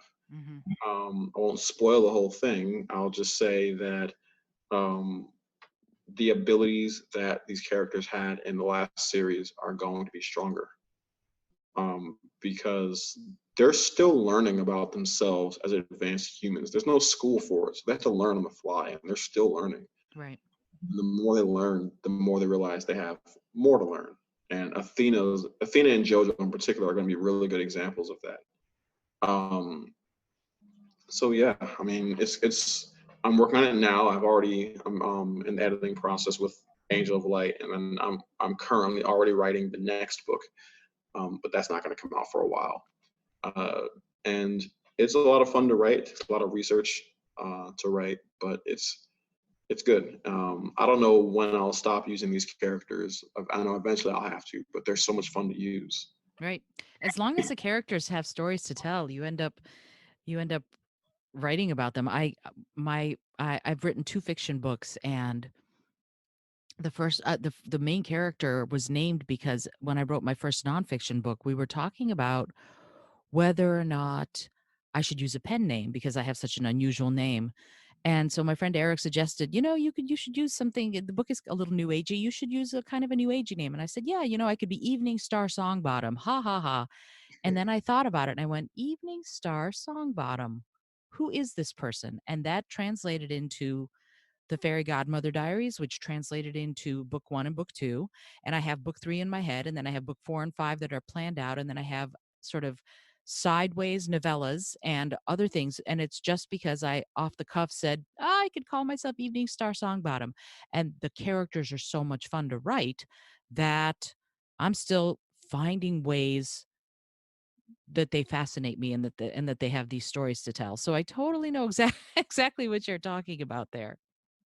Yeah, yeah, I hear you. That's pretty cool. Yeah, it's lovely that it happens. So you've got Angel of Light coming up and the next one in the series. And then school maybe someday, but what are you doing now for the books that you already have? As far as, do you market your books? I'd love to know how you connect with fans, and in fact, if you wouldn't mind sharing your social media or your website, so that people who hear you here can follow you and learn more about your work.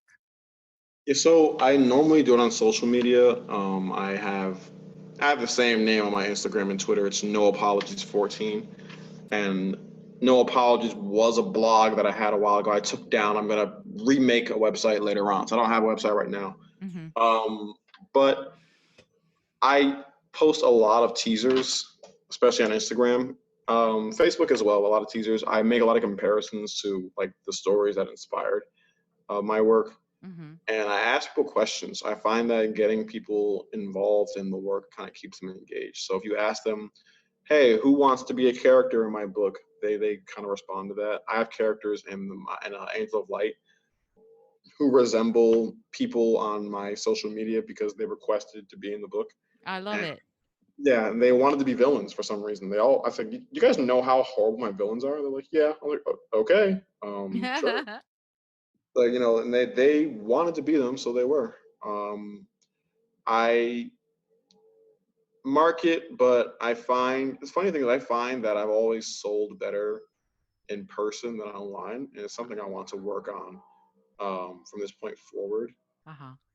because I can talk to you about my books and you'd be like, "Wow, you know what? I really want to read this." Okay, cool. I can sell something to you from talking to you. But online, I think it's a little bit more difficult because you have to think about algorithms, and you have to kind of break out of a saturated market. Right. And I'm working the kinks out. I'm working on hashtags and everything. I did have a hashtag that I started a while ago for Achilles. It's called Achilles Strong, and I would highlight women who were really athletic, men too, but usually women, who were boxers or martial artists or really good at calisthenics. And I would hashtag Achilles Strong to kind of honor them because they do the same things that Achilles Johnson would do. Hmm. So I still do that sometimes. I still have Achilles Strong on there, and I kind of do that. Um, but yeah, my books are on Amazon. I recently did new editions of the Nephilim Chronicles in 2018. So if anybody wants to grab those, they want to look up for the 2018 versions. You might still find the older versions, but they're frankly not my best work. I would call my newer ones much better. And in terms of the next book, that'll come out in December. So I am marketing it now, but I'm not marketing it too heavy until I get closer to the release date. Hmm. Then I'll Hmm. have more to say and more ways to advertise it. But I still post teasers. I post snippets on Instagram and my stories. I post quotes that people kind of like, quotes that show the personality of my characters. I have a character, Delilah, she's very cold and very serious, and then Peter's very serious and very jovial and funny and has a smart mouth.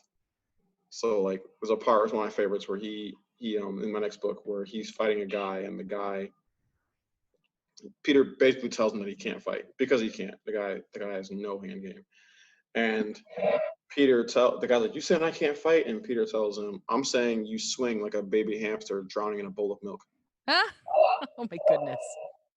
Right? Yeah, Peter's that guy, Right. and Peter and Delilah, they're like siblings who can't stand each other. They work Hmm. together, and Peter will poke and prod at Delilah, and Delilah will get mad at him and all that kind of stuff. So I kind of put those teasers in there that can be funny, can kind of give you an idea of what the story's about. JoJo is the character. She has almost no personality when she starts, but as she gets older, she develops one. And I kind of try to show that. And I feel like giving those snippets without spoiling the story can get people a little more engaged into finding out more about the characters you're quoting or Yeah. more about the environment. Waterbury is going to be a big part of my story. I teach there. I've grown more familiar with it. I've been there a few times before as well, but I've grown more familiar with it, and it's going to be a big battleground Hmm. uh, for a lot of scenes. Hartford was a big battleground in the last series. So was Bridgeport. Bridgeport will be again, and so will Waterbury. So I kind of post some snippets about Waterbury and about how I kind of create a different world in Waterbury as well. So yeah, I try to advertise that way, and I'm gonna make another site this year. I have more time now. Obviously, I'm at home doing distance learning for my students, so I'm not running around as much. So I have more time to build up a site and advertise even more this summer. Excellent. I'm so glad. And I would love to grab from you the links to the versions of the books that you want people to find. And Yes. I'll put in, of course, your Facebook and your Instagram links on the show notes. And yeah, so because this is fascinating, and I know we've been talking for ages now, so you're probably raring to go eat your dinner, and I totally get that. But I wanted to thank you very much for your wisdom and for writing these stories that are so compelling and informative on these incredibly important issues and topics. And to that end, I was wondering if I could give you just a little one last little bit of homework, if you will. Mhm. um, I would love it if you, this is a strange request, but it's something I ask of everybody who comes on the show. If you could have a bit of skywriting done that said anything you want and you knew the whole world would see it, what would you say? Oh. Skywriting. hmm a Oh, message to appear in the sky that you knew the world would see. What would you say? wow, that's a good question. That I knew the world would see. hmm